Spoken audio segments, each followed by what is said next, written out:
In the last session we were discussing about the addressing mode. In that we discussed about indexed addressing mode. So we said the indexed addressing mode can be calculated or can be generated by adding a constant value to the content of register, right? So EA is equal to X plus RI. So we have added a constant value to the content of register RI where we got the effective address. If you are finding out the same effective address by adding a constant with the content of program counter, right? Instead of RI, if you are using program counter, then it will be called as relative addressing mode. The indexed addressing mode says X plus RI. Instead of RI, if you are using a program counter, then it will be called as relative addressing mode.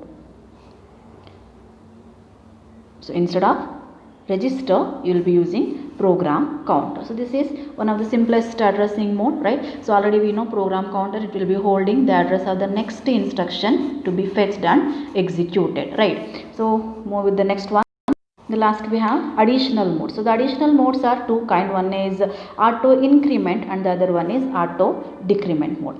So auto increment mode says once we are accessing the data, once we are accessing the operand or data, the content of the register will be automatically incremented to point to the next information, right? Auto increment mode says once the data is accessed, the content of that register will be automatically incremented to point to the next item or next information. So which can be generally written as RI followed by a plus, which says auto increment. So increment, it can be 1 for byte sized, or if you are using 16 bit of data, then it will be 2 byte, or if you are using 32 bit of data, then it will be 4. So RI plus, it will be incremented once if you are using byte sized operand. It will be incremented twice if you are using 16 bit operand. It will be incremented 4 times if you are using 32 bit operand. This is auto incremented, where once the data is accessed, the content of that register will be automatically incremented to point to the next data. Contrast to that, we have auto decrement mode, where the content of that register, specified register, first decremented. It will be first decremented and then it will be used as the effective address of the operand. Whereas in auto increment mode, first we used to access the data, then the content of the register will be incremented. Whereas in auto decrement mode, first we have to decrement it automatically and then it can be used as the effective address. So symbolically it can be represented as like this. So this minus sign says that about decrementing. So this is the part of the instruction program we have taken. So this is to add the numbers, hope you remember. So now you can see here we have shown your auto increment, right? So auto increment says what? First you have to access the data, after that you can increment it to the next location, nothing but your next address. This is auto increment. In decrement mode, first we will be decremented and then it will be used as the effective address of the operand. So this is to show how you can implement auto increment and auto decrement mode. So this is about the addressing modes we have discussed. Addressing modes we have discussed till now. Let's move with the assembly language. So now whatever the instructions we are writing to the program through the program to the system, that which can understand only zeros and ones, right? But the program what we are writing, it will not be in the form of zeros and ones, right? It is the instruction or nothing but it is the program. For example, if you are moving the data, then we will be using MOVE. If you want to do addition, then we will use it as add, right? If you want to do the incrementation, then we will write it as increment, right? So all these move, add, increment, it will be replaced by the acronyms. We call them as mnemonics.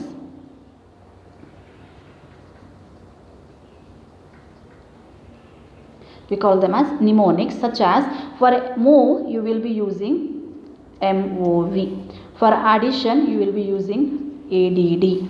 For incrementing you will be using INC. By using this mnemonics, the programming language what we are doing, right, so that we can write a program. So that language we call it as a assembly language.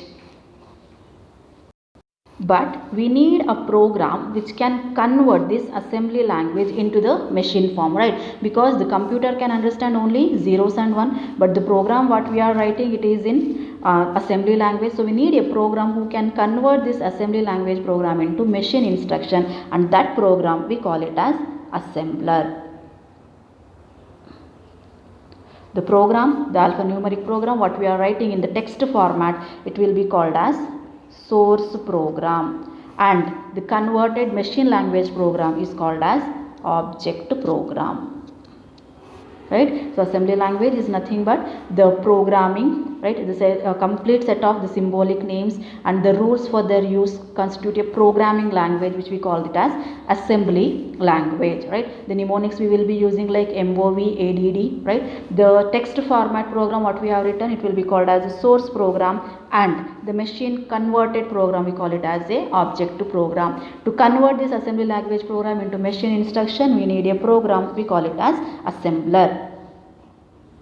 Just will take an example. Here you can see that we have written the instruction move r0 comma sum, right? So this move what we have written, it is a mnemonic. We are trying to move the content which is present in r0 into the location sum, right? So now when we are writing this instruction, it has to be converted into machine format. So this move, it will be written in the form of op code, which is a binary pattern, nothing but it will be in the form of zeros and ones. So this will be converted into your object program. So this is a text format what we have written, move r0 comma sum. It will be created into binary pattern by writing a op code. Go with the next one. You can see here we have written the instruction add 5 comma r3. What it is saying, so this 5 is nothing but your immediate value. So this instruction is saying you need to add the content 5 to the content which is present in R3 and store the result in R3. So this hash 5 says that it is an immediate value. So in some other language, the same instruction can be rewritten like this, where I says that the data what we have taken, the source what we have taken, it is a immediate value. Therefore, this instruction and this instruction both are same, where here we have used a pound symbol to represent the immediate value, whereas here we have used a suffix, or you can say that we have used a letter ADDI, which says that it is for immediate value.